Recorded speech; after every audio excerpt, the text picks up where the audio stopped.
The story of the kings and queens of England is more surprising than you might think. It's a fine drama, 1,000 years of tales of lust and betrayal, of heroism and cruelty, of mysteries, murders, tragedies, and triumphs.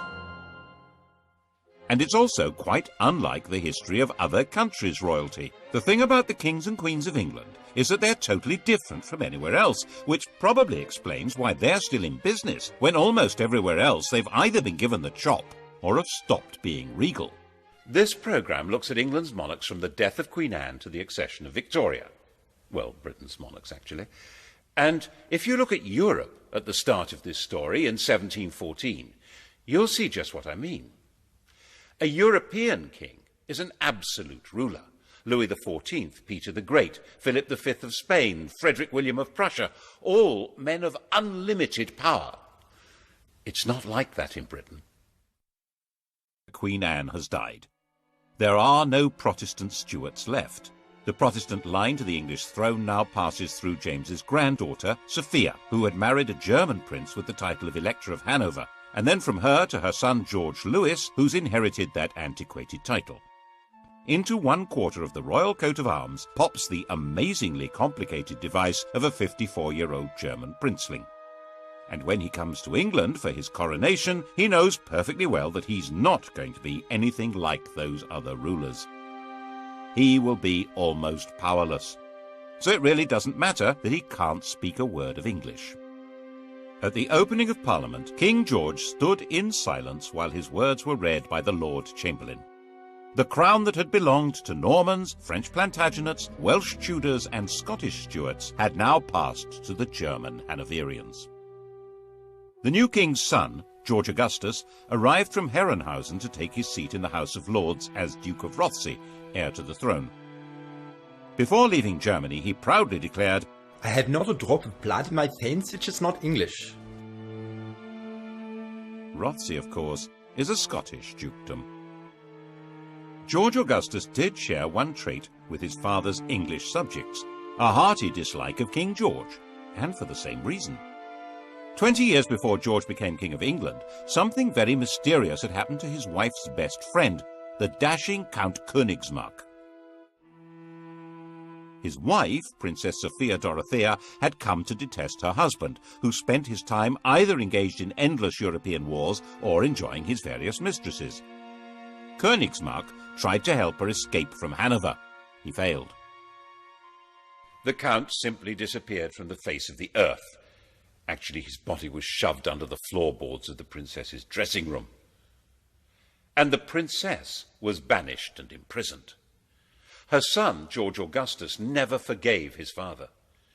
In fact, father-son detestation would be the defining mark of the Hanoverian dynasty. They thrived on it. The English weren't too keen on that sort of behaviour either. They might have been more sympathetic if they'd approved of the two mistresses that George brought with him. But they called them the Maypole and the Elephant, and decided they were simply greedy Germans with their snouts in the trough. And there were Scottish noblemen who thought that with George lacking support in England, this might be an opportunity to hand the throne back to the Stuart family, and in particular to James II's son, living in France and known as the Pretender. The French thought this would be a great idea. Louis XIV's mistress, Madame de Maintenon, even presented him with a song to be sung on his accession. It had originally been written for Louis to celebrate his recovery from a surgical procedure on his bottom. She translated it for the man who should, she thought, be James VIII of Scotland, and, why not, James III of England. God save a gracious King, long live a noble King, God save the King. The song turned out to be a bigger hit than the man. The Jacobite Rising of 1715 was a complete flop, and after spending a couple of months wandering around the Highlands, James went home to France. George's throne was safe. He spent every winter in Hanover and left the government of England to his ministers. His own work was done by a new figure, the Prime Minister, a politician acting as a king's substitute, The first man to take on this role was Robert Walpole. Since Walpole didn't speak German, the pair of them communicated in schoolboy Latin. King George died a sudden death in 1727 while in Hanover, aged 67.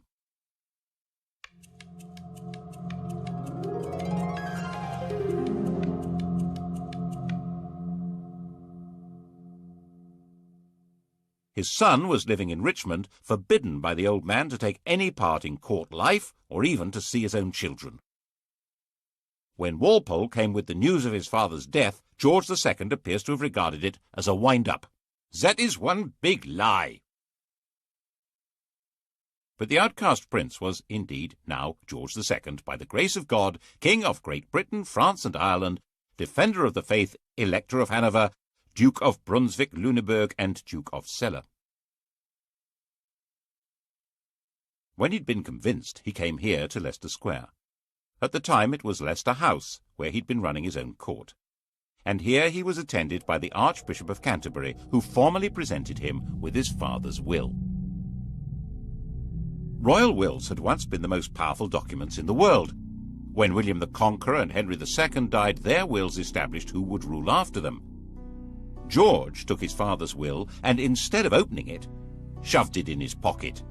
It was never seen again, to the great disappointment of his father's mistresses.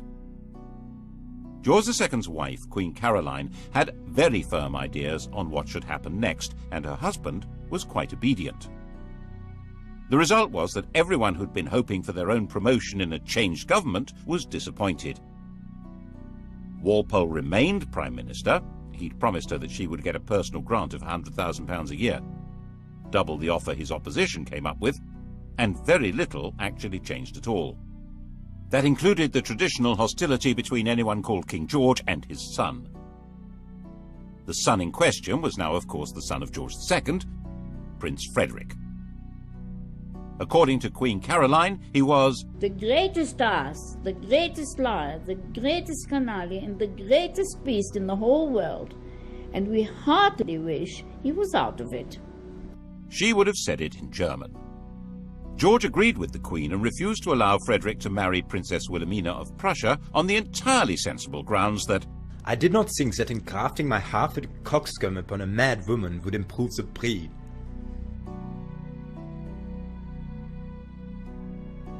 Prince Frederick's view of his father was, by contrast, quite balanced and objective. He's an obstinate, self-indulgent, miserly martinet with an insatiable sexual appetite. Obstinate? Yes. Self-indulgent? A fair point. Miserly? Well, he had slashed Frederick's allowance to make him less of a social rival. Martinet?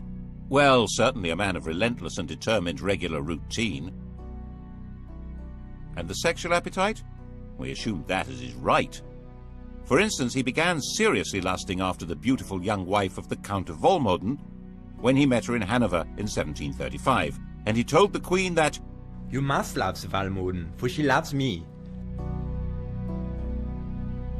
The popular view of the king was that he was a randy buffoon. He seems to have been flattered by the jokes about his sexual efforts. As his father had once done, Frederick ran his own alternative court, which was far more popular than the king's. King George II didn't like that. Mein Gott, popularity always makes me sick, but this makes me vomit. The pair of them even patronized rival operatic outfits. The king and his entourage went to see Handel at the Haymarket. Handel had written George's coronation anthems. His music was grand and glorious, altogether suitable for magnifying the greatness of a self-important royal personage.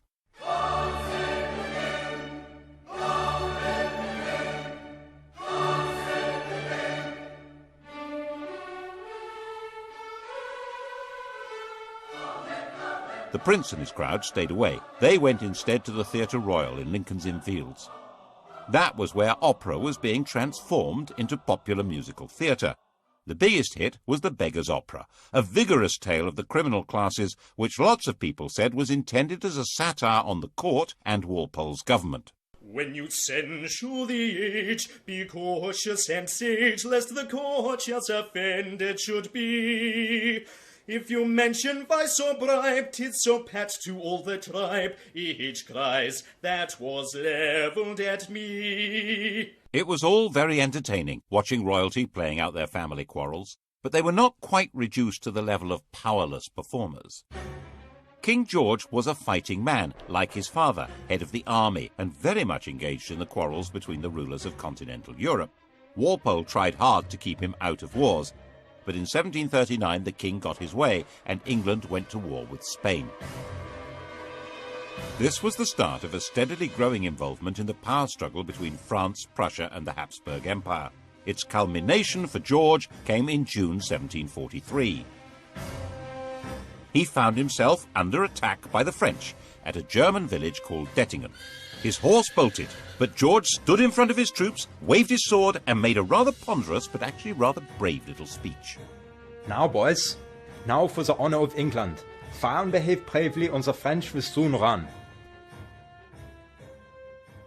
And so he became the last English king to lead his troops in battle. It was a fierce fight, and George emerged a bit of a hero. But he didn't rule the country. Governments and ministers came and went not because he wanted them, but because Parliament wanted them. In fact, George called himself a prisoner on the throne. In 1745, he played no part in the battles of Prestonpans or Culloden, which were far more important to the throne than the Battle of Dettingen. After all, they were battles for the throne itself.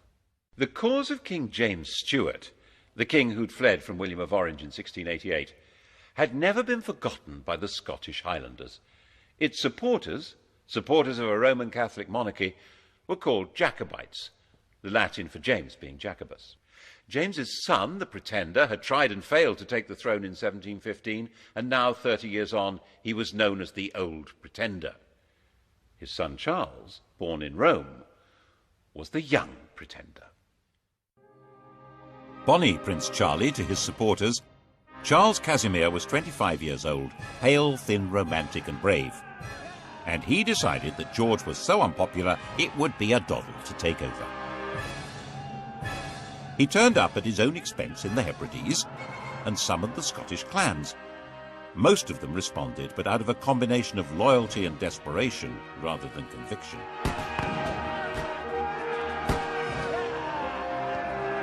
But things went rather well for the rebels. They were enthusiastically welcomed into Edinburgh and roundly defeated the government army at Prestonpans. The news created a passion of patriotism when it reached London. The city might have lampooned the court and sneered at it, but this was different. That evening the king was visiting the theatre, the King's Theatre, Drury Lane, and the orchestra struck up a tune which they'd just got hold of. God save a gracious king, long live a noble king, God save the king. The audience loved it. None of them knew that it had been the Old Pretender's music, or the King of France's. The song had changed sides and became the national anthem.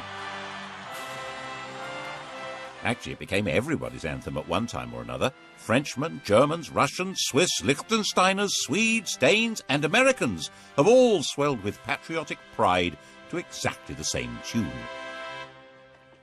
But when God Save the King became London's big hit, it was because no one could see how the king would be saved any other way. Marshal Wade, the best officer in the government army, said that Scotland was lost and England would fall prey to the first comer. Lord, grant that Marshal Wade may by thy mighty aid victory bring. May he sedition hush, and like a torrent rush, rebellious Scots to crush. God save the King. The rebels took Manchester, then Derby. London trembled, but not as much as the clansmen. They marched expecting England to rise in their support and the French to invade. Instead, they had no support at all. Most fundamentally, they realized that the English would never accept a Roman Catholic king. They'd outflanked a large English army, but it was now on their tail, and another was coming up from London. So back they went, and the clansmen were finally slaughtered in their thousands at Culloden in April 1746. Charles hid out for months in the Scottish Islands, hunted through the mountains by troops and with a price on his head, but protected by tribal loyalties until he finally escaped back to France. And the clan culture of the Highlands was systematically and ruthlessly extirpated. Clans were dispersed, their leaders imprisoned or executed, plaid and weaponry and bagpipes were banned. The would-be Charles III made a bizarre secret return to England in 1750, where he converted to Protestantism and expected this would encourage his supporters to have more hope. They were more impressed by his degree of attachment to the bottle. Not so much the king over the water as the king under the table. King George was in no danger now. George also found his other great enemy removed. His son Frederick died in 1751. He'd been hit hard in the stomach by a tennis ball, and the resulting abdominal ulcer burst and killed him. The new heir to the throne was a 12-year-old child, Frederick's son, George. But the great problems of the kingdom were outside the king's grasp. His country was now a great imperial trading power, with huge involvements in India, the East Indies, North America, and the Mediterranean. So was France. At the same time, continental Europe was constantly boiling over into war, and Hanover was in the middle of that. In 1756, the great powers finally locked horns in a do-or-die struggle that would girdle the whole world. This would become the 7 Years' War. It was truly the First World War. Britain fought in the name of its king, but that king now neither directed policy nor took part in the battles. A new world. In fact, affairs were so far out of the king's control that when he dismissed ministers he didn't like, they came right back again. So far as the English were concerned, this was just how things ought to be. Englishmen were entitled to liberty. The despots were on the other side, Catholic France and Austria.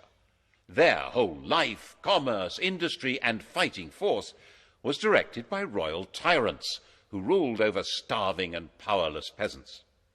And on the other side, Protestant Britain, whose commerce was run by men of business, whose industry was directed by free tradesmen, whose army and navy were run by heroes and manned by proud free men, and whose court was the centre of society, not of autocratic power. And that was how many of the British really did see it.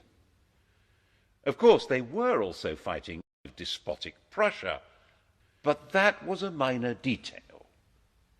The general perception was that this was a war of free Britons against European despots. Poor George died at the height of the war in 1760, and it didn't matter at all.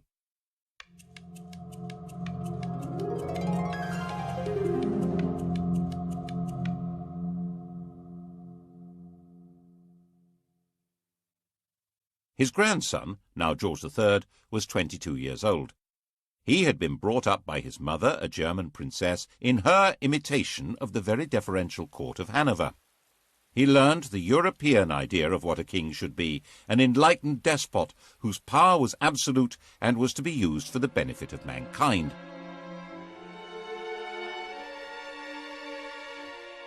This was, of course, very far from the English notion of kingship, in which the king was the leading figure in society, but whose power was entirely controlled by Parliament. He immediately set to work as a bossy, quick-speaking, managerial king, deliberately fogyish. "I'll have no innovations in my time. What? He read widely. He was fascinated by machinery and agriculture. He was a man delighted by the agricultural and industrial revolutions, and he was determined to restore the crown to what he saw as its proper position, a position abandoned, in his view, by Georges I and II. Unlike them, he'd been born in England and spoke good English, even if his grasp of grammar was ropey, and he had no old or young pretender to challenge him. At the opening of his first parliament, he declared, "Born and educated in this country, I glory in the name of Britain." Parliament was controlled by one party, the Whigs, effectively an oligarchy of rich men who ran the country by a system of bribery, patronage, and nepotism. George felt that it was his job to improve matters. And so began the most catastrophic reign since James II. If it hadn't been for George III's attempt to turn back the clock, the inhabitants of New York might still be using British passports, and the inhabitants of Los Angeles and Miami, Spanish ones. Now there's a thought. To break the power of the Whigs, he set about creating what was almost his own political party, a group of MPs known as the King's Friends. He took back the power of distributing positions and favours from the government and did it himself, so he soon built up a collection of political dependents. His first objective was to bring an end to the war. He didn't at all share the anti-French views of the Whig Prime Minister, William Pitt. It took a lot of political manipulation, but in 1763, with Pitt removed from power, a peace treaty was signed. By this stage, the war had actually been won. Pitt's policies had resulted in Britain becoming the dominant colonial power in the world. Britain was more or less undisputed ruler of North America, India, the Caribbean, and much besides. And George took the credit, the glory, and tried to take control. At the end of the 7 Years' War in 1763, the King of England ruled over more of the world than any man since Genghis Khan, an empire about 5 times larger than Rome. Of course, he wasn't in the position of an Asiatic tyrant, or even your common or garden European despot. His control would have to be through Parliament. His power was limited to choosing ministers, and even that wouldn't work if Parliament and the country wouldn't stomach them, as George kept finding out. His solution was to do all he could to increase his own influence in Parliament, in effect get stuck right into political intrigues. Since it was illegal to report parliamentary debates, people became very suspicious of what was going on. He spent huge sums on trying to influence elections, and would even personally go out canvassing. On one occasion, for instance, bustling into a draper's shop, saying, "The Queen wants a gown," announcing who to vote for, and rushing out again. And since George was closely engaged in politics, people naturally blamed him personally when things went wrong. When Parliament rejected a bill that would have helped the Spitalfields weavers, the weavers marched off to find the king at Wimbledon. Shades of the Peasants' Revolt. George listened to their complaints and persuaded them to go back home. But when they realized he wasn't going to help, they rioted, and he personally ordered out the troops. He said he would put himself at the head of the army or do anything else to save his country. He also had a hand in creating the notorious Stamp Act of 1765, which tried to make the English colonists in America pay a tax on paper. This was the moment at which the whole language of politics began to change. One Virginia colonist declared, "Caesar had his Brutus, Charles I his Cromwell. May George III profit from their example." The Cromwellian revolution of the previous century had certainly been driven by the connection between taxation and liberty. The issue now was that the 13 English colonies in America had their own governments, run by their own local oligarchies, and raising their own taxes. The idea that they could be taxed by the oligarchy in London, headed by the king, was totally outrageous. They would have no way to influence what was done or what they had to pay. Colonists who supported the government were threatened by their compatriots. Some were tarred and feathered. And by the time the act came into effect, there wasn't a single person who'd accepted the job of commissioner to collect the tax. It had to be repealed. There was similar alarm in England, as in his attempt to control Parliament, George arrested his leading critic there, John Wilkes. Mobs rioted in the name of Wilkes and liberty and threatened the king. Wilkes was released, and it was established that there was a legal right to report and criticize what happened in Parliament. But by 1770, he had created the political system he wanted. The political parties had collapsed, and he had a docile chief minister, Lord North, with a parliamentary majority through whom he could run things the way he thought they should be. George liked running things. Popularly known as Farmer George, he took a very close interest in modern farming methods, developing animal breeds and new crops. These were the same modern farming methods, which by enclosing common lands and creating large self-contained farms were breaking up village communities all over England and creating a new class of half-starved, landless wage labourers. Bad harvests didn't help, nor did a collapse in trade. The colonists in America were showing their anger by refusing to import anything from Britain. Lord North decided the best thing to do was repeal all the taxes on them except for a symbolic tax on tea. 3 years later, he arranged another Act of Parliament to try to help the East India Company sell more tea in America, and radicals in Boston retaliated with a symbolic tea party, at which men dressed as Native Americans dumped the tea in the harbour.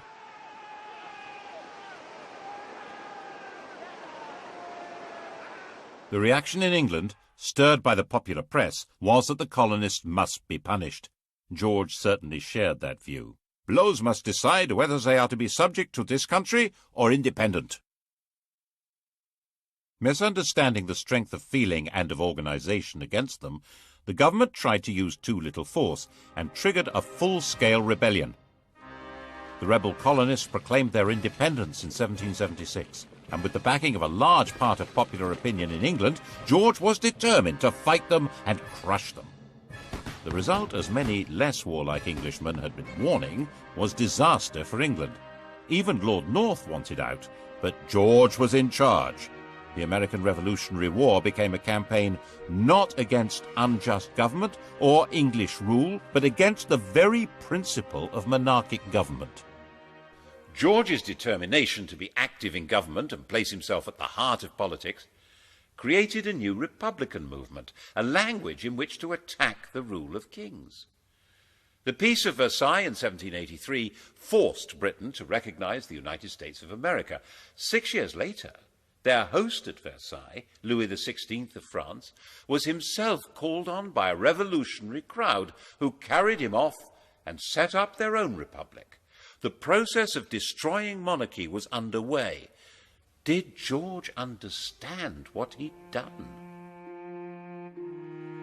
He certainly fretted about the American disaster, and perhaps it was his own sense of failure that made him display signs of mental disturbance in 1788, talking incessantly and behaving oddly. His doctor thought making him bleed would help. When that failed, the Prince of Wales took over the treatment. The Prince of Wales was 26 years old, a dashing, if rather fat, man about town, and in the grand tradition of their Hanoverian ancestors, King George and his son hated each other. The prince lived in the house bought for his mother, the Duke of Buckingham's magnificent home near St. James's Park. It was still called Buckingham House. He liked it so much he eventually built a rather dull palace round it. When he came of age, he'd set up his home in Clarence House, taken his seat in the House of Lords, and set about being a thorn in Daddy's flesh, partly by opposing his father's ministers and partly by his wildly extravagant social life, in the course of which he secretly married a glamorous widow, Mrs. Fitzherbert, after a passionate wooing process that included theatrically stabbing himself to safely produce as much blood as possible. The marriage was illegal. He wasn't allowed to wed without the king's consent. It was also significant that the lady was a Roman Catholic. In 1780, anti-Catholic rioters stirred up by Lord George Gordon had taken over London for a week. Eventually dispersed by troops on the king's orders, the Gordon riots ended with 290 people dead and 25 ringleaders hanged, not, of course, Lord George. Prinny, as his friends called him, spent his time in gambling clubs, in the company of dandies like Beau Brummel, and put much energy into building the bizarre and spectacular pavilion in Brighton. That's where he was when he heard that the king was mentally ill, and he hurried off to Windsor to take over. 28 years old, he was going to be regent. When the king saw his son, he physically attacked him. He threw Prinny against a wall. The poor boy burst into tears. There was then a huge political battle over what powers the regent would be allowed to have. His own bunch of politicians, led by Fox on one side, and the king's, led by Pitt, on the other. Fox's supporters saw Pitt as a sort of fungus with as many arms as an octopus, growing on and taking over the royal dunghill. and the Prince of Wales brought in his own physician to treat the king or torture him. The royal physicians blistered the king's forehead to draw the poison out of his brain, forced him to take useless drugs, ordering servants to sit on the king when he resisted, and refused to let him have a fire in his room during the terribly cold winter. All this when the country was anticipating French invasion and radical revolution, and volunteer regiments were being formed as a desperate line of defense. Very desperate. Finally, new physicians were brought in who gave the king gentler treatment, and he recovered. In 1801, before the arguments over how the regency would function had been resolved, the king was back in charge. But not in the way he had been. The American defeat had been a personal disaster for him and dramatically weakened his political position. In an effort to reassert it, he'd installed a 24-year-old as Prime Minister and Chancellor of the Exchequer, thinking that here at least was a politician he could control. But William Pitt's son, Pitt the Younger, was shrewd, capable, and fully understood that George depended on him, so he held all the cards. And it was Pitt who had to decide how to deal with the spread of revolutionary republican ideas from America and France into England. The same ideas that had been voiced in America about no taxation without representation were being heard in England, where huge new manufacturing towns had grown up, which had no member of Parliament. 3 years after the French Revolution, political reform societies called corresponding societies were founded in England. Riots were breaking out in the Midlands, in East Anglia, in Scotland. Attempts were made to kill the king. He was booed and stoned in London. And the French legislature passed a fraternal decree offering aid to all peoples seeking to throw off the chains of tyranny. Once war began with revolutionary France, political radicalism was plainly treason, wasn't it? The government decided on a policy of aggressive repression. Habeas corpus was suspended. People could be imprisoned indefinitely without trial. The government charged people with treason for organizing public meetings calling for political reform. When they were acquitted, acts were passed which extended the definition of treason to include speaking or writing or bringing the king or his government into contempt. To back it up, a system of internal spying and agent provocateur was instituted.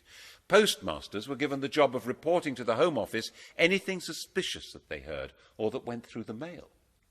Public meetings needed special licenses. When William Blake the artist found a soldier in his garden, he drove him out, shouting, "Damn the king and damn all his soldiers, they're all his slaves." Bad idea. He was put on trial for sedition. The king himself was actually quite popular. He was generally seen as a kind-hearted, slightly bufferish sort of a person, but he was still ultimately in charge of what was going on. And when even Pitt insisted that Catholics would have to be allowed the same rights as Protestants and permitted to stand for Parliament, George forced him to resign. The issue had come to the fore because of Ireland. If England had some potential revolutionaries, how many more had Ireland? A land where an oppressed Catholic majority were ruled by imported Protestant colonists, and an ideal staging post for a French invasion. In 1801, Ireland was incorporated into Great Britain, creating the United Kingdom. It was an attempt to make Ireland more secure. The fact that at the same time the king formally abdicated his meaningless title of King of France shows exactly where the threat was coming from. But if Ireland was to be truly united with England, there would have to be Catholic emancipation. And King George wouldn't have it. Whatever might have happened could not have been worse than what did. Ireland still bleeds now. The shadow of George III lies over the history of the world more darkly than most people realize. As with the American disaster, it seems as though one part of his mind was determined to make him feel the full weight of his responsibility, and once more his mental state degenerated. He made a slow recovery, enough to sack his ministers in 1805 when they tried to lift the restrictions on Catholics becoming military officers. But he was becoming blind and infirm, and in 1810 his mind finally collapsed. No one's quite sure what was wrong with him, but a strain of hereditary insanity had run through the royal family ever since Henry V's marriage to Catherine de Valois. Blind and deaf, suffering from abdominal pains and dementia, his body lived on, but his reign was over. Pliny took over at last.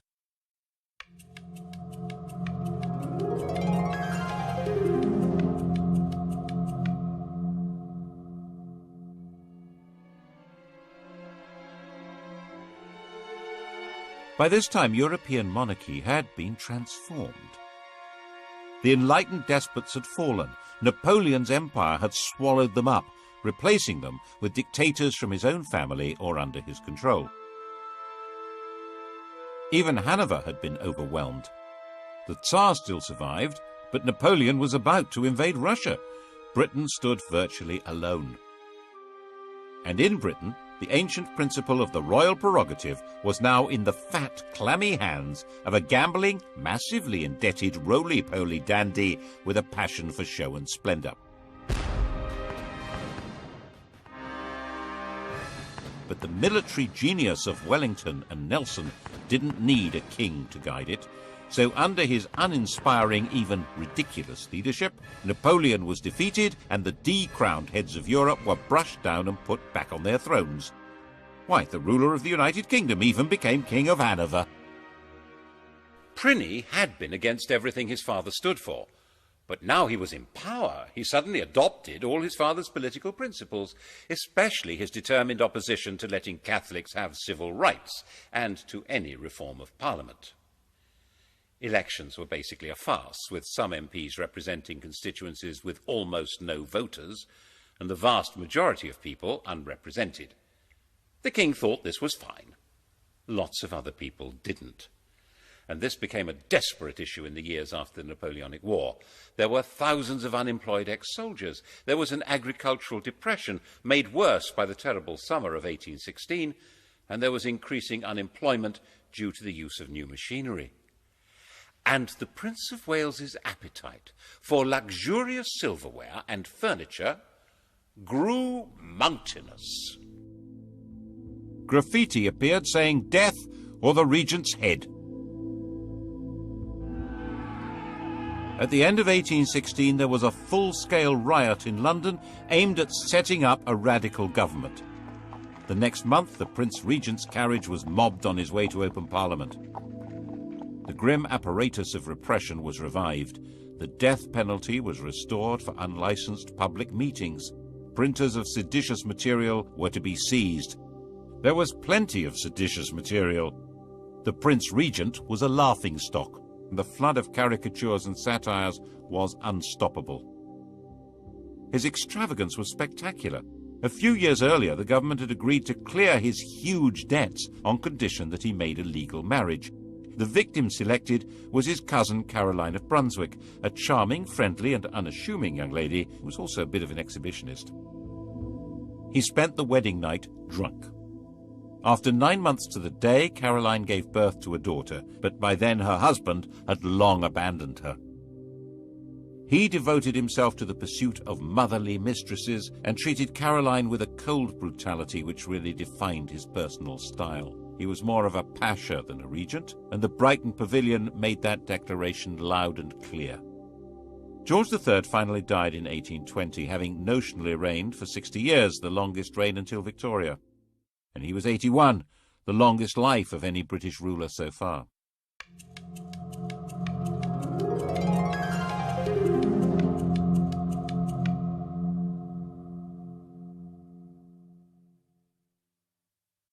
Pliny was now king. His wife Caroline now decided to come to England from her exile on the continent and take her place at her husband's coronation. An immediate attempt was made to pass an Act of Parliament divorcing the royal couple, but it was dangerously unpopular and had to be abandoned. She turned up for the coronation at Westminster Abbey, but the door was closed in her face. The coronation, fabulously expensive, was performed in complete privacy. She went away broken-hearted and died less than 3 weeks later. Her body was to be returned to Brunswick for burial. The king, nervous of a riot, insisted that the coffin should not be transported through the City of London. But it was seized by Londoners, who staged their own funeral procession with it and were gunned down by the house guards at Hyde Park Corner. Afraid of being attacked and afraid of being laughed at because of his great swollen body, from 1823 King George IV avoided being seen in public. He even built a tunnel to allow him to get from his rooms in Brighton Pavilion to the riding school in private. And of course it was said ever since that it connected to his mistress's house. It became essential for the government to break the king's opposition to reform, especially with regard to Catholics. But he held the power of veto. The arguments went on hour after hour, day after day, with the king becoming more enraged and more ill, until finally he broke. By February of 1830, he was partially blind and raving, convinced that he'd commanded a division at Waterloo and ridden a winning race at Goodwood. And so he died. And they found 50 years of coats, boots and pantaloons, and countless bundles of women's love letters, of women's gloves, of locks of his many mistresses' hair. Why on earth did Britain need a king? What use was he to man or beast? Why in heaven's name wasn't there a revolution? The truth is, no one knows. Some historians think it was a result of Methodism becoming popular, diverting poorer people's energy from politics into religion. Some think it was patriotism in the age of empire, that king and country was a slogan that helped people pull together against Napoleon.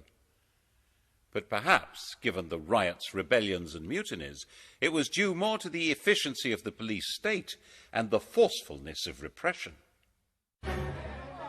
And lurking at the back of people's minds was the distant memory of what it had been like when there had been a revolution. The grim rule of Cromwell's major generals, echoed and made more terrible by the vision of the guillotine in France. Always keep a hold of nurse, for fear of finding something worse. Despite George's enthusiastic sexual enterprise, he had only produced one legitimate child, and she died in childbirth. The heir to the throne was his brother William, who was 54.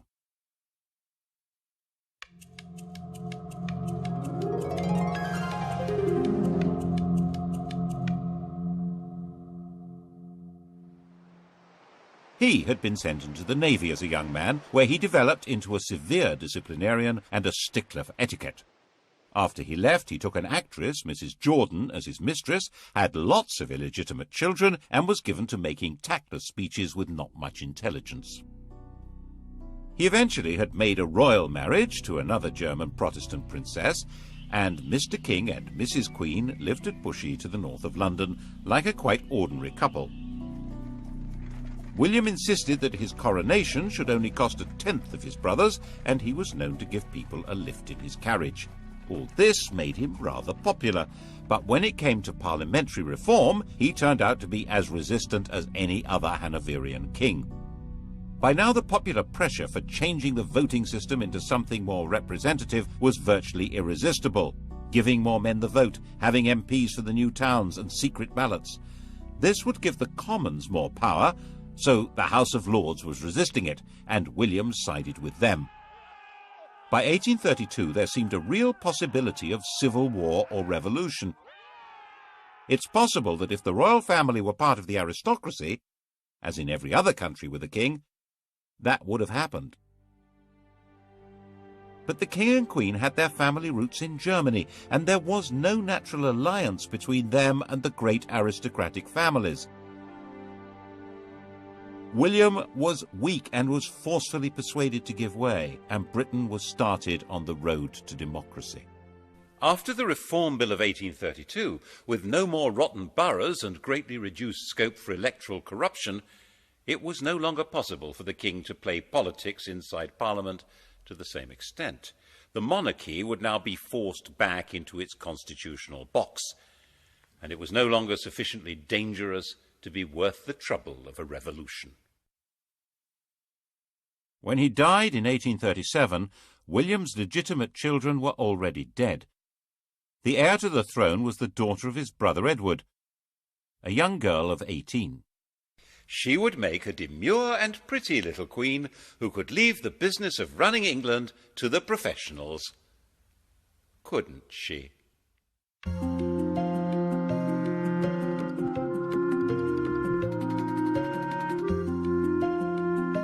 To test your knowledge of the decadent George IV, Sky Digital viewers press red.